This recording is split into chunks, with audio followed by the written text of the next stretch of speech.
అది ఓ సినిమాలో సునీల్ అన్న ఏం అడిగినా అన్ని థియేటర్‌లని హీరోయిన్ చెప్తుంటది చూడుర్రి. అగో అట్లనే ప్రతిపక్షం ఏం పథకం గురించి అడిగినా అన్ని సంక్రాంతి పండుగ తర్వాతనే అని చెప్తుంది. అన్ని రోగాలకు ఒకటే మందు పసరన్నట్టు సర్కారు ఏ సమస్యకైనా సంక్రాంతి పండుగే కట్ ఆఫ్ డేట్ పెట్టుకున్నారు కదా! ఏమన్నాడు గురి సంక్రాంతి తర్వాతనే అని అంటుర్రు. మరి సంక్రాంతి అయిపోయినాక సంక్రాంతి అనంగానే ఏ సంక్రాంతో చెప్పలే కదా అని లాజికులు తీస్తారేమో అని అనిపిస్తుంది. ఇయాల అసెంబ్లీలో రైతు భరోసా ఎప్పుడు ఇస్తారో చెప్పురే అని అడిగిండు మాజీ మంత్రి హరీష్ సారు. దానికి వ్యవసాయ మంత్రి తుమ్మల లేసి సంక్రాంతి తర్వాత ఇచ్చేటందుకు ఈరం చేస్తున్నామని చెప్పుకొచ్చిండు. రైతు భరోసా సురువైనప్పటి సంది 12 సీజన్లకు 80,000 కోట్లు ఇచ్చిర్రు. సాగు చేయనోళ్ళకు కూడా రైతు భరోసా ఇచ్చిర్రు. మేము సాగు చేసేటోళ్ళకే ఇవ్వాలని డిసైడ్ అయినాము. అందుకే ఆలస్యమైంది. పండుగ తర్వాత పక్కా ఇస్తామని ప్రకటించిండు. మన రేషన్ కార్డులు ఎప్పుడు ఇస్తారంటే సంక్రాంతికి అని చెప్పిండు ఉత్తమ్ సారు. ఇట్లా ఏమడినా సంక్రాంతి అని డేట్లు పెడుతున్నారు. ఇయ్యాలే పని చేయాలి అని చిత్తశుద్ధి ఉంటే పండుగల పేరు చెప్పి ఎందుకు వాయిదాలు వేస్తుంటారు? ఎందుకంటే సర్కారుకు ఇయ్యాలన్న ఉద్దేశం లేదు కాబట్టి ఇట్లా తొంపులు పెడుతున్నాడు ఎక్కిరిస్తారు. సర్కారు పోగొడాలు చూస్తున్నాడు. పిల్లి గుడ్డిదైతే ఎలుక ఎగిరిగిరి పడ్డదట.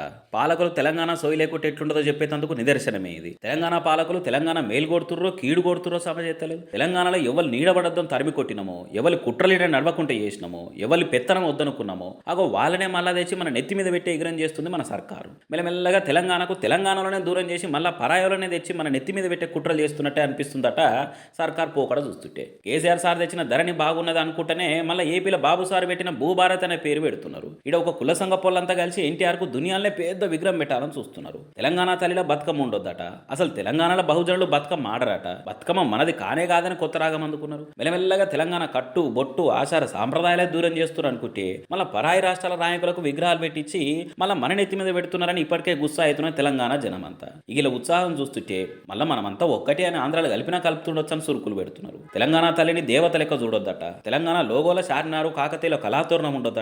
అంతర్జాతీయ కంపెనీలు తెలంగాణకు రావద్దట. అంతర్జాతీయ ఈవెంట్లు హైదరాబాద్లో కావద్దట. ఇదంతా చూస్తుంటే తెలంగాణను బాగుపరిచేందుకు రాలేదు, బీహార్ను మించిపోయే బీద రాష్ట్రానికి చేసి మళ్ళా పరాయిలో తన జోలు పట్టుకునేటట్టు చేస్తున్నారని మండిపడుతుర్రు సగటు తెలంగాణ వాదులు.